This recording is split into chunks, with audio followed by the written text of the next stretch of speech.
Hello, I'm Emi Kurama and today I'll share to you my thoughts on the early access of Assetto Corsa Evo. Now just a little bit of background. I've been a car enthusiast for many years now and I've done my fair share of motorsports. I've also been a racing instructor and I do both grip and drift driving. And in another life, I also do car reviews.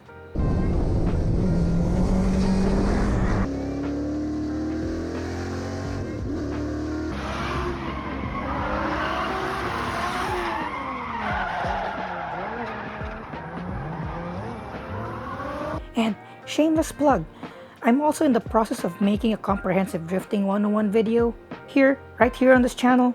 So feel free to subscribe so you'll know when it drops. I also want to do some car reviews on this channel, but I don't know how to go about that yet as a, 3D model thing, anime, yeah. Hopefully I get to that. Anyway, back to our video. I've been playing Assetto Corsa Evo for a few days now, and here are my thoughts. Though disclaimer, first of all, this is an early access game, so Assetto Corsa Evo is far from complete. Actually, that makes me happy, since as it is, right now, it's not bad. It's a pretty solid foundation. So I hope our feedback does get to the developers so they can improve it. Also, I will primarily focus on the physics because that's what's important to me. I am very picky with my racing sims, and that's because the habits I develop on it can make or break my real driving. So let's get on with it. First, on with the good, because there are good things I really like about it as of now. Number 1, hopping on the Assetto Corsa Evo, I didn't really need to adjust that much. That means for the most part, the physics are in the ballpark. I sat down, launched the game, and was able to drive like I used to for the most part. The drivetrain layout feel accurate. For reals drive like for reals. The misses drive like misses. And fefs drive like fefs. Like on this Alpine A110, as you can see, if you're not trail braking, you're understeering. Number 2, I love the feel of the ABS on the steering. At first, I wasn't really able to notice it until someone else pointed it out, and that's because that's what I usually feel when ABS kicks in when I'm driving a real car on the steering wheel. But then I realized, wait a minute, I don't have force feedback pedals. The ABS was being feedbacketed into the steering wheel. This is a lot of help for us entry-level pedal havers. Now I know exactly when to back off when threshold braking. Oh, just a side note, I'm using a Thrustmaster T300 with the included pedals. So yeah, entry-level stuff. Number 3, I feel the weight of the cars. Like wow, I could really feel all that mass pushing me off the corners. Like the BMW M4 is heavy. On the flip side, on the lighter cars, they were much more forgiving to mistakes, and they're very easy to reel back when they lose traction. Just like in real life. Number 4, I can't do hand gestures, but imagine this before. Trail braking feels really good. Lift off throttle oversteer feels good also. Nailing that trail braking diving into a corner, then using that lift off oversteer to fix your line mid-corner is very rewarding. Then, number 5, wow, it's 5. IRL, I'm quite familiar with the ND Miata and the GR86. Well, actually more of the Subaru BRZ. Potato, so I was a bit picky when driving them on the sim. And I'm happy to say, they didn't disappoint. Of course, I won't judge it as a 1:1 simulation, because racing sims aren't really there yet to be 1:1 full realistic, but they were super close enough. The Miata ND, the real one, has a super positive front end that barely understeers. When driving an ND, it's the rear that goes out first before the front. Now I like this because as long as you know how to save a slide, you can dive bomb a Miata into a corner and just, fix the rear later. It gives you a lot of confidence knowing that, the Miata won't understeer on you. The front end will turn, and if you're overspeeding, it's the rear that's gonna get sketchy, and it's up to you to save it. And I really like it, and it makes the Miata such a good learner's car. And yes, in Assetto Corsa Evo, the Miata does the same thing. I am impressed. Now for the GR86/Subaru BRZ. On these cars, the rear end is slow to slide, but they're also very slow to recover. So once you lose traction and let the rear get away, it also takes time for you to regain traction and bring it back in. It's just a thing even with the first generation 86 BRZ. I'm not yet sure why that is. Maybe it's the boxer engine. I'm not sure. I'm still kind of analyzing it. Is the rear center of mass actually higher than the front because of the boxer engine and it does all this handling things? Anyway, going back. The 86 BRZ is somewhat of a more balanced platform compared to the Miata. You can understeer in command, you can oversteer in command. And when exiting corners, you can put down more power in the GR86 than a Miata. And yes, in AC Evo, I felt that too. Very, very impressive. So yeah, so that's points for Assetto Corsa Evo. Then, number 6. This is 10. Wait, 6. There, 6. Number 6. Now this is going to be the meat of the topic of our discussion today, because I like how Assetto Corsa Evo does this, but it doesn't do it completely. So it's both my like and my dislike. Let me expound. I love how Assetto Corsa Evo allows you to drive somewhat over the limit. I love dancing over the limit. Now, a lot of sims are accurate when you're strictly grip driving, but the moment you lose traction, a lot of them become snap oversteer simulators. And I've driven a lot of cars in track, and I swear, saving a slide isn't as difficult as some of these racing sims suggest.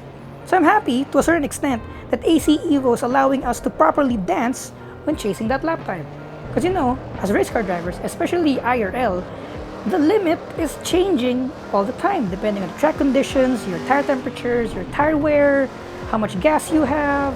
So we need to be able to go above the limit in order to know where the limit is and stay on the limit. But again, in some simulators, once you go above the limit, poof, you're gone, sliding, then you snap oversteer, then you're spinning out. AC Evo is allowing us to properly dance above and below that limit as we chase our lap times. But again, here's my caveat, because it only does it to a certain extent. And with that, we are moving on to what needs improvement.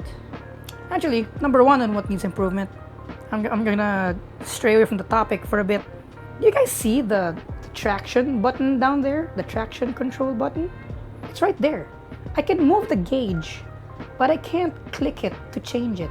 I needed to map my controller to the button and stuff. I needed to map it to my controller so I can change it. Why can't I just click on it? You know, just like you can do in BeamNG. And I hope, you know, Kunos, if you're listening out there, please let me click it, okay? I want to adjust it. It's right there. I don't want to go to my menu and like go through my controls and all that and remap everything. Just let me click it. All right, going back to the thing I don't like. Now, somebody else made a video about how the throttle mapping in Assetto Corsa needs some work. So it's this video up here, I guess. I'll put it up here, like a thumbnail, and I'll put the link down below so you guys can watch the full details on what the guy discovered. But yes, that's only one part of it. There's another part that really annoys me. Now, I do like dancing over the limit, but sometimes, you know, you can't help but just rip that angle, you know, get some angle, you know, get sideways. You know, see a cameraman in turn 1, so you just can't help but just, you know, flick it a bit sideways, get that nice picture taken.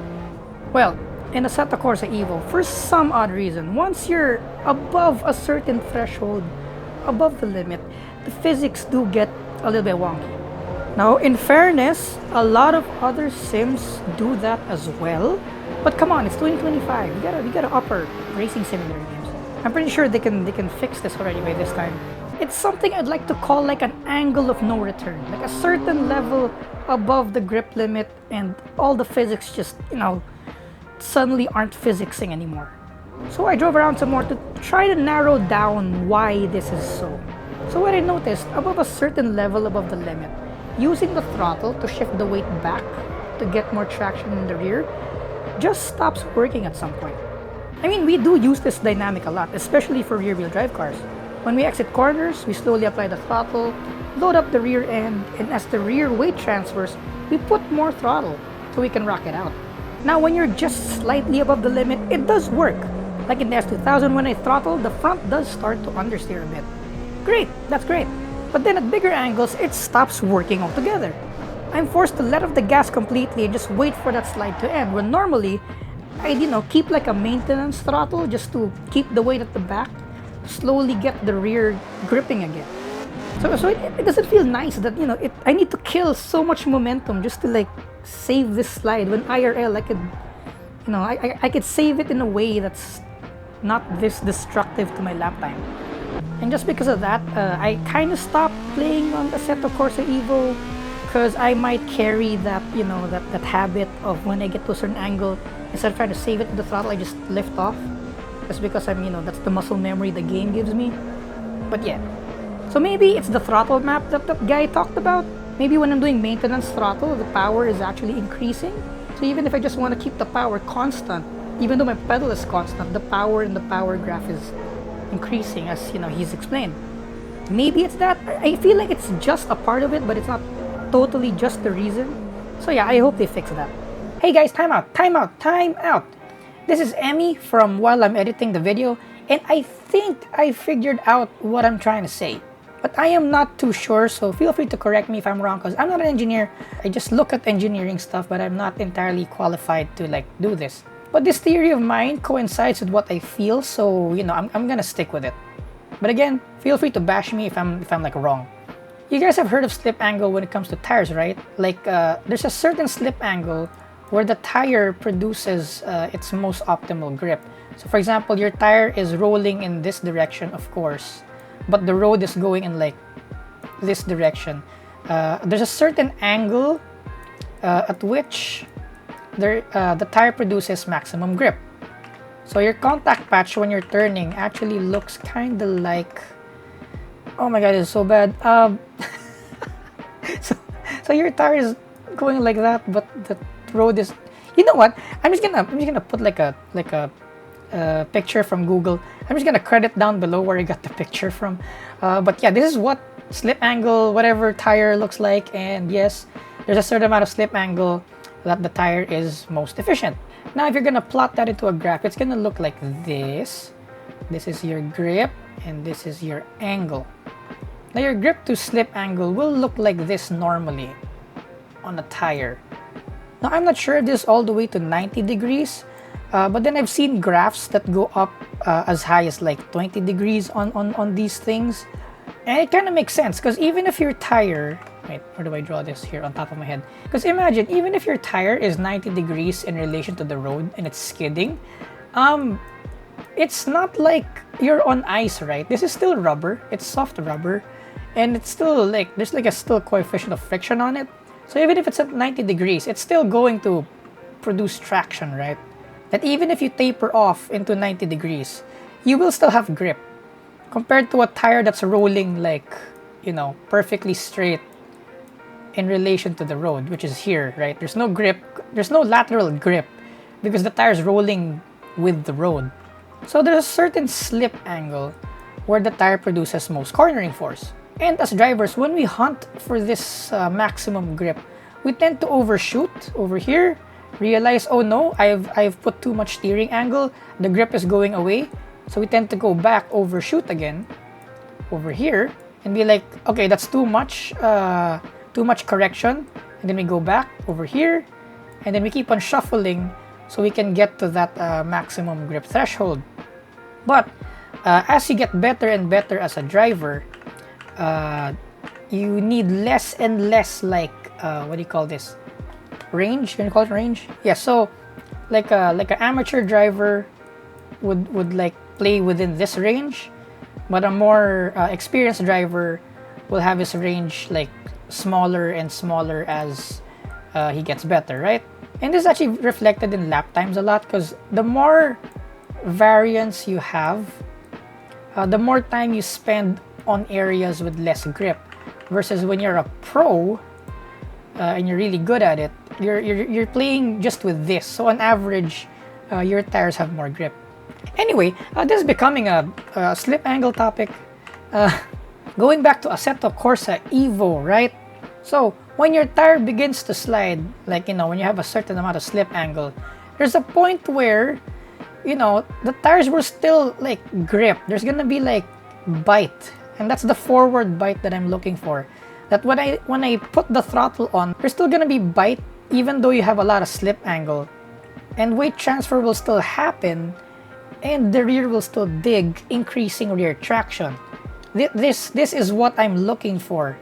But I believe Assetto Corsa Evo's tire model goes I'm not sure if it's directly down like that, or maybe it's too low over here, or it goes like that or something. Because there's a certain point when you have too much angle, it just feels like ice, and you just have to lift off the throttle and wait.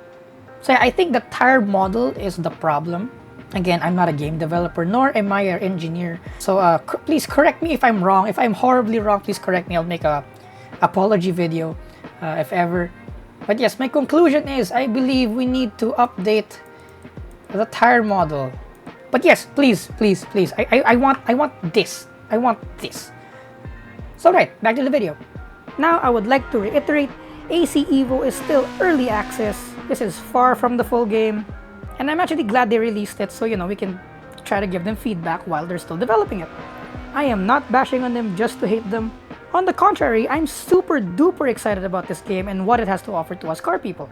Like imagine, open world, free roam, car modifications like an economy system. Then when you sit down and drive, it drives like a real car. That's wild. That'll be amazing.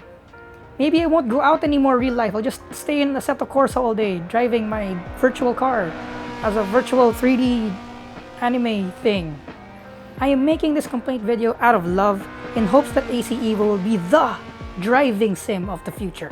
Because right now, it does have the potential to be. So please guys, help me make some noise. There's no need to like or subscribe unless you want to. But if you agree with me, please share this around so it can reach Kunos in hopes that we get the perfect sim game that we all deserve. Ciao. That's it. Yun lang. Suruto. Bye. But it's 2020. Where am I looking? Eyes? Eyes. I should get eye trackers. Bro, just look forward, please. What are you looking at?